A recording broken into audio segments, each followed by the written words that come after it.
Hello friends, India land ఫామ్స్లో భాగంగా last క్లాస్లో మనం హిమాలయ మౌంటైన్స్ గురించి తెలుసుకున్నాం కదా.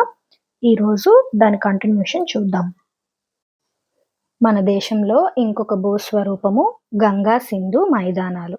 ఉత్తర భారతదేశంలో ఈ మైదానాలు 7 లక్షల చదరపు కిలోమీటర్ల విస్తీర్ణంలో విస్తరించి ఉన్నాయి. గంగా, సింధు, బ్రహ్మపుత్ర నదులు, వాటి ఉపనదులు, వీటి అన్నింటి ద్వారా ఏర్పడిన మైదానాలు కలిపి మనము గంగా సింధు మైదానాలు, నార్త్ ఇండియన్ ప్లెయిన్స్ గా చెప్తాము. ఈ నదులు సారవంతమైన మట్టిని ప్రతి సంవత్సరం తీసుకురావడం వలన ఈ ఏరియాలో మనకి ఒండ్రు మట్టి ఎక్కువగా విస్తరించి సారవంతమైన మైదానాలు ఏర్పడ్డాయి. ఇదంతా అల్యూవియల్ సాయిల్ అంటాము, ఒండ్రు మట్టి. ఇది చాలా సారవంతమైన భూభాగము. ఈ మైదానాలనే మళ్ళీ మనము బాబర్, టెరై, బంగర్, ఖాదర్ అని 4 రకాలుగా విభజించాము. ఓల్డ్ అల్యూవియల్ సాయిల్ ని మనము బంగర్ అంటాము. పాత ఒండ్రు మట్టి నేలలు బంగర్. బంగర్ పాత ఒండ్రు మట్టి నేలలు బంగర్ అంటే బంగారం లాంటివి అన్నట్లుగా గుర్తు పెట్టుకోండి. ఇదే టెర్మినాలజీతో ఇంకొక పదం ఉంటుంది, బాబర్ అని. బాబర్ అంటే ఏంటి అంటే ఇక్కడ ఈ నేలల్లో చిన్న చిన్న గులకరాళ్లతో కూడిన మట్టి అంతా కలిపి ఒక బెల్ట్ లాగా ఏర్పడుతుంది, అది బాబర్. ఈ బాబర్ దగ్గర నదులన్నీ ఇంకిపోతాయి, ఎందుకంటే రాళ్లతో ఏర్పడి ఉంటుంది కదా. ఇక్కడ ఇంకిపోయిన నదులు కొంత దూరం వెళ్ళిన తర్వాత మళ్ళీ భూమి ఎక్కడైతే ఉంటుందో అక్కడ బయటకు వచ్చి మళ్ళీ ప్రవహిస్తాయి. ఈ ఏరియాని మనం టెరాయ్ అంటాము. మళ్ళీ ల్యాండ్ దగ్గర వచ్చి నదులు ప్రవహించడం వల్ల అక్కడ దట్టమైన అడవులు ఏర్పడి అక్కడ ఫారెస్ట్లన్నీ ఏర్పడతాయి. ఆ ప్రాంతాన్ని మనం టెరాయ్ అంటాము.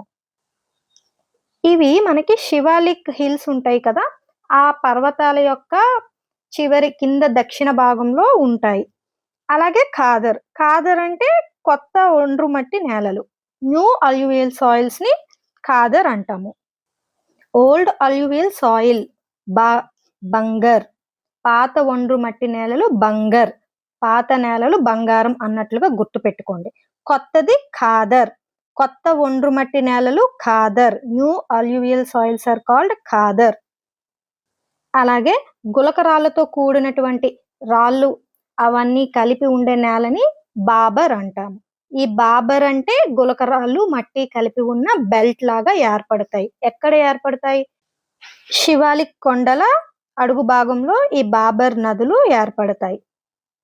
బాబర్ దగ్గర మనకి నదులు లోపలికి వెళ్ళిపోతాయి, భూమిలో ఇంకిపోయినట్లుగా అనిపిస్తాయి. కొద్ది దూరం తర్వాత ఎక్కడైతే కంప్లీట్ మట్టితో ఉన్న నేల ఉంటుందో అక్కడ ఈ నేల నుంచి నదులు బయటకు వచ్చి ప్రవహించడం వలన అడవులు ఏర్పడతాయని చెప్పాం కదా. ఈ ప్రాంతాన్ని టెరాయ్ అంటాము. మొత్తము 4: బాబర్, బంగర్, ఖాదర్, టెరాయ్. ఇది చాలా చాలా ఇంపార్టెంట్. ఎగ్జామ్స్ లో ఎక్కువగా నేను రాసిన ఎగ్జామ్స్ లో బంగర్ గురించి ఒక బిట్ చూశాను. మనకి ఈ హిమానీ నదులు, సింధు నది, బ్రహ్మపుత్ర నది, గంగా నది ఏవైతే ఉన్నాయో ఇవి చాలా ఐలాండ్స్ ని ఫామ్ చేస్తాయి. ఈ ఐలాండ్స్ ఎక్కువగా బ్రహ్మపుత్ర నది ఎక్కువ ఐలాండ్స్ ని ఫామ్ చేస్తుంది మనకి. అందులో మనకి మజూలీ ఐలాండ్ చాలా ఫేమస్. ఇది నది ద్వారా ఏర్పడిన అతిపెద్ద రివరిన్ ఐలాండ్, మజూలీ ఐలాండ్. ఈ ఐలాండ్ బ్రహ్మపుత్ర నది ద్వారా ఏర్పడుతుంది. అలాగే దోబ్, 2 నదుల మధ్య ఉండే ప్రాంతాన్ని మనము దోబ్ అంటాము. మనకి పంజాబ్ అంటే మనకి 5 నదులు ప్రవహిస్తాయి కాబట్టి పంజాబ్ అంటాము. మామూలుగా 2 నదుల ప్రాంతాన్ని దోబ్ అంటాము. ఇప్పుడు ఈ నార్థన్ ప్లైన్స్ పంజాబ్ ప్లైన్స్ గా, అలాగే గంగా ప్లైన్స్ గా, బ్రహ్మపుత్ర ప్లైన్స్ గా మనము ఎక్కువగా వీటిని డివైడ్ చేస్తాము. మనకి ఎక్కువ దోబ్స్ చూసుకుంటే పంజాబ్ లోనే ఉంటాయి. పంజాబ్ లో సింధు నది, దాని యొక్క ఉపనదులు జీలం, చీనాబ్, రావి, బియస్, సట్లజ్, ఈ హిమాలయ నదులు ఎక్కువగా పంజాబ్ లో ప్రవహిస్తాయి. ఒకప్పుడు పాకిస్తాన్ లో ఉన్న పంజాబ్, మన దేశంలో ఉన్న పంజాబ్ కలిపి ఉన్నప్పుడు ఈ 5 నదులు అక్కడ ఏర్పడిన ప్రాంతాన్ని మనం పంజాబ్ అనేవాళ్ళం. డివైడ్ అయిన తర్వాత ఎక్కువ పార్ట్ మనకి పాకిస్తాన్ సైడ్ వెళ్ళిపోయింది. తర్వాత గంగా ప్లైన్స్. గంగా ప్లైన్ ఎక్కువగా గగ్గర్, తీస్తా, ఈ నదుల మధ్యలో గంగా ప్లైన్ ఉంది. తీస్తా నది మనకి బ్రహ్మపుత్ర నది యొక్క ఉపనది, గంగా నది ఉపనది కాదు. తీస్తా బ్రహ్మపుత్ర నది యొక్క ఉపనది. గగ్గర గంగా నది యొక్క ఉపనది. గగ్గర్కి తీస్తాకి ఈ రెండు నదుల మధ్య ఉన్న ప్లెయిన్ ని గంగా ప్లెయిన్ గా అంటాము. ఇది మనకి హర్యానా, ఢిల్లీ, ఉత్తరప్రదేశ్, బీహార్ లో వ్యాపించి ఉంది. Next Brahmaputra plain. ఇది మనకి ఎక్కువగా అస్సాంలో ఉంటుంది. ఈ బ్రహ్మపుత్ర నది మనకి ఎక్కువ ఐలాండ్స్ ని ఇస్తుంది. ఐలాండ్స్ అంటే ద్వీపకల్పములు. నదుల మధ్య ఉండే భూభాగము ఐలాండ్స్. నది చుట్టూ వాటర్ ఉండి ఒక మధ్యలో భూభాగం ఉంటే దానిని మనం ఐలాండ్ అంటాము. రివరీన్ ఐలాండ్స్ ఎక్కువగా మనకి బ్రహ్మపుత్ర నది ఏర్పరుస్తుంది. గంగా నది బంగాళాఖాతంలో కలిసిన దగ్గర మనకి డెల్టాలను కూడా ఏర్పరుస్తుంది. ఈ డెల్టాలు చాలా సారవంతమైన మైదానాలు. వీటిలో మనకి సుందర్బన్స్ వనాలు చాలా ఫేమస్. ఇవి పశ్చిమ బెంగాల్లో ఉన్నాయి. మనకి డెల్టా అంటే ట్రయాంగులర్ షేప్ లో ఏర్పడే ల్యాండ్ ఫామ్. ఎక్కడైతే నది వెళ్ళి ఒక పెద్ద వాటర్ బాడీ, సరస్సు గాని లేదా సముద్రం గాని కలుస్తుందో ఆ ప్రాంతాన్ని మనం డెల్టా అంటాం. ఇది ఒక ట్రయాంగులర్ బాడీ. నది ముఖద్వారం వద్ద ఏర్పడతాయి. డెల్టా కూడా చాలా సారవంతమైన మైదానాలు. ఎందుకంటే నది తీసుకువచ్చే సారవంతమైన మట్టి అంతా డెల్టాలలో నిక్షేపమై ఉంటుంది. మనకి సుందర్బన్స్ డెల్టా చాలా ఇంపార్టెంట్.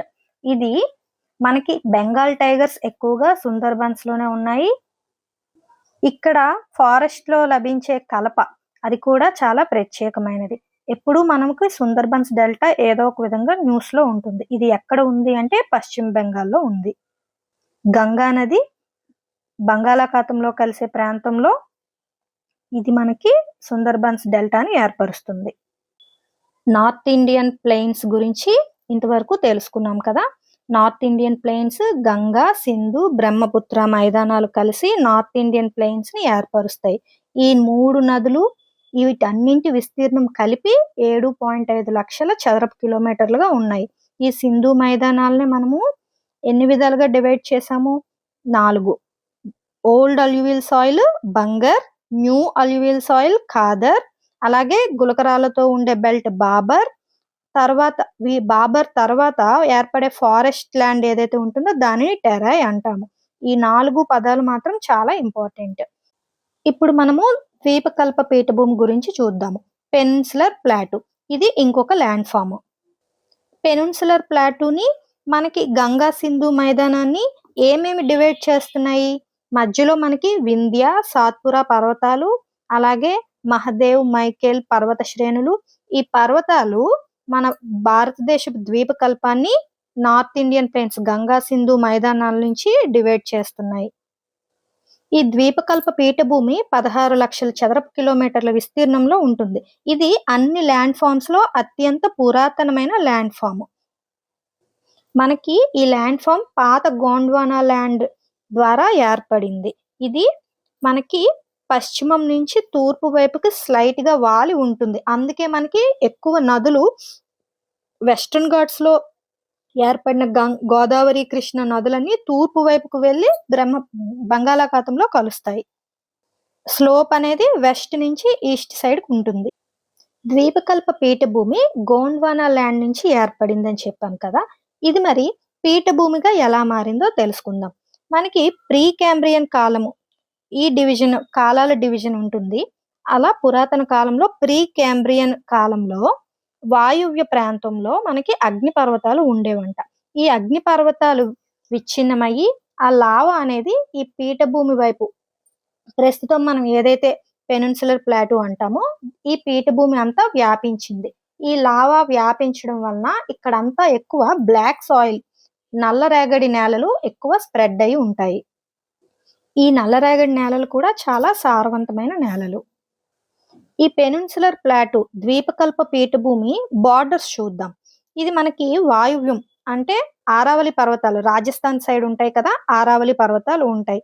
అలాగే తూర్పు వైపు చూసుకుంటే రాజ్మహల్ కొండలు, జార్ఖండ్ దగ్గర ఉండే రాజ్మహల్ కొండల వరకు ఉంటుంది. వెస్ట్ సైడ్ మనకంతా వెస్టర్న్ ఘాట్స్, పశ్చిమ కనుమలు ఉంటాయి.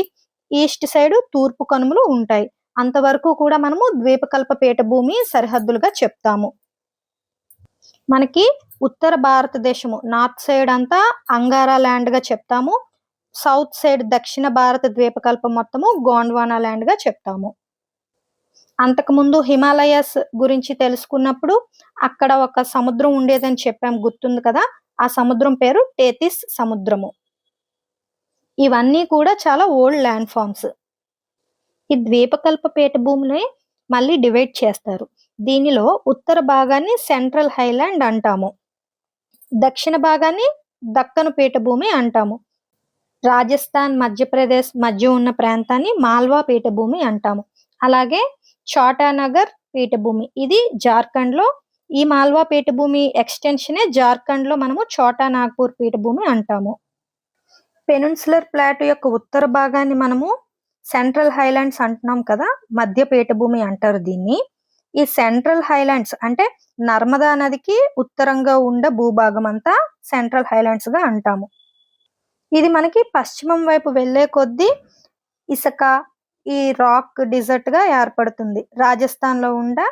రాజస్థాన్ మొత్తం ఉన్న థార్ ఎడారితో కలిసిపోతుంది. అలాగే ఇవి ఈస్ట్ వైపుకు వెళ్లే కొద్దీ మనం వీటిని బుందేల్ఖండ్, బఘేల్ఖండ్ గా చెప్తాము. వీటి కింద మనకి చోటా నాగ్పూర్ ప్లాటూ ఉంటుంది. దామోదర్ నది ఎక్కడైతే ప్రవహిస్తుందో జార్ఖండ్ లో ఏరియా అంతా కలిపి మనం చోటా నాగ్పూర్ ప్లాటూగా చెప్తాము. డెక్కన్ ప్లాటూ, దక్షిణంగా ఉన్న triangular land mass Deccan plateau అంటాము. దక్కను పీఠభూమి, ఈ దక్కను పీఠభూమిలోనే మనకి ఈస్టర్న్ ఘాట్స్, వెస్టర్న్ ఘాట్స్ ఉంటాయి. వెస్టర్న్ ఘాట్స్ మనకి కంటిన్యూస్ గా ఉండే కొండలు, ఎత్తైన కంటిన్యూస్ గా ఉండే పర్వత శ్రేణి. ఈస్టర్న్ ఘాట్స్ కన్నా వెస్టర్న్ ఘాట్స్ యొక్క హైట్ చాలా ఎక్కువ. వెస్టర్న్ ఘాట్స్ యొక్క యావరేజ్ హైట్ తీసుకుంటే 900 నుంచి 1600 మీటర్స్ వరకు ఉంటుంది. ఈస్టర్న్ ఘాట్స్ అయితే వాటి యొక్క యావరేజ్ హైట్ 600 నుంచి 900 మీటర్స్ వరకు ఉంటుంది. వెస్టర్న్ ఘాట్స్ లో మనకి highest peak Anaimudi, eastern ghat లో హైయెస్ట్ పీక్ జిందగెడ లేదా అర్నకొండ. వెస్టర్న్ ఘాట్స్ మనకి గుజరాత్ నుంచి కన్యాకుమారి వరకు కంటిన్యూస్ గా అంటే అవిచ్ఛిన్నంగా ఉంటాయి. మధ్యలో మనకి పాసెస్ ఉంటాయి, పాల్ఘాట్, బోర్ఘాట్, థాల్ఘాట్. బోర్ఘాట్, థాల్ఘాట్లు మనకి మహారాష్ట్రలో ఉన్నాయి. పాల్ఘాట్ కేరళకి, తమిళనాడుకి మధ్యలో ఉంది. ఈ పాల్ఘాట్ కు దక్షిణంగా ఉన్న పర్వతాలని అనైమలై పర్వతాలు అంటారు. ఈస్టర్న్ ఘాట్స్ మనకి వెస్టర్న్ ఘాట్స్ అంతా కంటిన్యూస్ గా ఉండవు, ఇర్రెగ్యులర్ గా ఉంటాయి. హైట్ కూడా తక్కువగానే ఉంటుంది. ఇది మనకి మహానది రివర్ ఉంటుంది కదా, అక్కడ నుంచి సౌత్ లో నీలగిరి కొండల వరకు ఈస్టర్న్ ఘాట్స్ వ్యాపించి ఉన్నాయి. వెస్టర్న్ ఘాట్స్ మనకి తపతీ రివర్ నుంచి కింద కన్యాకుమారి వరకు వ్యాపించి ఉన్నాయి. ఈ పశ్చిమ కనుమలకి అరేబియా సముద్రానికి మధ్య ఉన్న ప్రాంతాన్ని పశ్చిమ తీర మైదానం అంటాము. తూర్పు తీర మైదానం అంటే బంగాళాఖాతానికి తూర్పు కనుమలకు మధ్య ఉన్న ప్రాంతాన్ని తూర్పు తీర మైదానం అంటాము. ఇవి కోస్టల్ ప్లెయిన్స్. మనకి తూర్పు తీర మైదానంలో ఎక్కువ డెల్టాలు ఏర్పడతాయి, ఎందుకంటే వెస్టర్న్ ఘాట్స్ నుంచి నదులు అన్ని వచ్చి ఈస్ట్ సైడ్ ప్రవహిస్తాయి. తూర్పు కనుమల దగ్గర ప్రవహించి అక్కడ బంగాళాఖాతంలో కలుస్తాయి, కాబట్టి అక్కడ ఎక్కువ డెల్టాలు ఏర్పరుస్తాయి. మనకి వెస్టర్న్ ఘాట్స్, ఈస్టర్న్ ఘాట్స్ ని కలిపే పర్వతాలు నీలగిరి పర్వతాలు. ఇవి తమిళనాడులో ఉంటాయి. ఈ నీలగిరి పర్వతాల్లోనే మనకి ఊటీ ఉంటుంది. వెస్టర్న్ ఘాట్స్ కి మనము ఇంకొక పేరు సహ్యాద్రి పర్వతాలు అంటాము. మనకి పశ్చిమ తీర మైదానం కన్నా తూర్పు తీర మైదానము చాలా వెడల్పుగా ఉంటుంది. తూర్పు కనుమలు సముద్రానికి చాలా దూరంగా ఉంటాయి, కానీ పశ్చిమ కనుమలు అలా కాదు, అరేబియా సముద్రానికి చాలా దగ్గరగా ఉంటాయి. ఈ పశ్చిమ కనుమలు ఎలా ఏర్పడ్డాయి అంటే, ఈ ఎత్తైన భూభాగం ఏదైతే ఉందో అది ఈ అరేబియా సముద్రంలో కృంగిపోయింది సగభాగము. దానివల్ల ఈ వెస్టర్న్ ఘాట్స్ ఏర్పడ్డాయి అని చెప్తారు. అందువలన ఈ వెస్టర్న్ ఘాట్స్ అరేబియా సముద్రానికి దగ్గరగా ఉంటాయి. కాబట్టి ఇవి మైదానాలు ఏర్పరచడం చాలా తక్కువ విస్తీర్ణంతో ఏర్పరుస్తాయి. కానీ తూర్పు తీర మైదానాలు అలా కాదు, ఇవి బంగాళాఖాతానికి చాలా కొంచెం దూరంగా ఉంటాయి. ఈ మైదానాలు కూడా మనకి ఎక్కువ విస్తీర్ణంగా ఉంటాయి. ఈ తూర్పు తీర మైదానాలు చాలా సారవంతమైనవి కూడా. ఎందుకు అంటే మనకి గోదావరి, కృష్ణ ఈ నదుల వల్ల ఏర్పడిన డెల్టాలు తూర్పు తీర మైదానంలోనే ఉన్నాయి. అదే పశ్చిమ తీరంలో ప్రవహించే ఎక్కువ నదుల గురించి చూసుకుంటే మనకి నర్మదా, తపతి, మాహి, సబర్మతి నదులు పశ్చిమ తీర మైదానంలో ప్రవహిస్తున్నాయి. మనకి తూర్పు తీర మైదానంలో ఇంకొక ఇంపార్టెంట్ లేక్ చిలికా లేక్. ఇది లార్జెస్ట్ సాల్ట్ వాటర్ లేక్ ఒరిస్సాలో ఉంటుంది. అలాగే పులికాట్ సరస్సు, ఇది ఆంధ్ర, తమిళనాడు మధ్యలో ఉంటుంది. పులికాట్ సరస్సు ఇక్కడే మనకి నేలపట్టు సంరక్షణ కేంద్రం ఉంటుంది. ఒరిస్సా తీర మైదానాన్ని మనము ఉత్కల్ మైదానము అంటాము. ఈ ఒరిస్సా తీర మైదానంలోని మనకి తాబేళ్లు, రిడ్లే తాబేళ్లు చాలా ఫేమస్. ఇవి చిలికా సరస్సు దగ్గర ఉంటాయి. కొల్లేరు సరస్సు మంచినీటి సరస్సు, ఇది కృష్ణా గోదావరి డెల్టా మధ్య ఉంది. తమిళనాడు దగ్గర ఉన్న మైదానాన్ని మనం కోరమండల్ తీరం అంటాము. ఇది కావేరీ నది ఏర్పరిచిన డెల్టా ద్వారా ఈ కోరమండల్ తీరము ఏర్పడింది. మనకి సరస్సులు చాలా ఇంపార్టెంట్ ఫ్రెండ్స్. ఏ సరస్సు ఏ రాష్ట్రంలో ఉంది, అవి ఎక్కడ ఉన్నాయని తెలుసుకోవడం చాలా ఇంపార్టెంట్.